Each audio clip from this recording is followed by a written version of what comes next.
So after watching the top 10 strangest planets that we know of,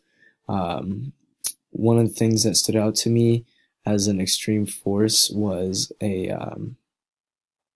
uh, the possibility of life on, the possibility of water on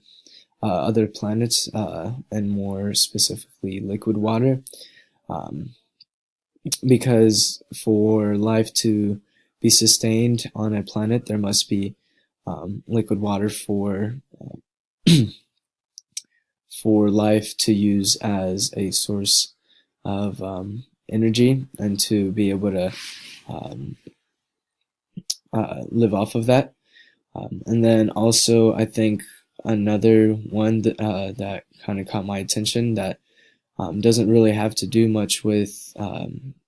its effect on life, but I think one of the most extreme ones that I saw and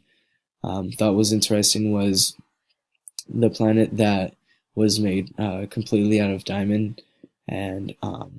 I just think that's a really cool um, phenomenon that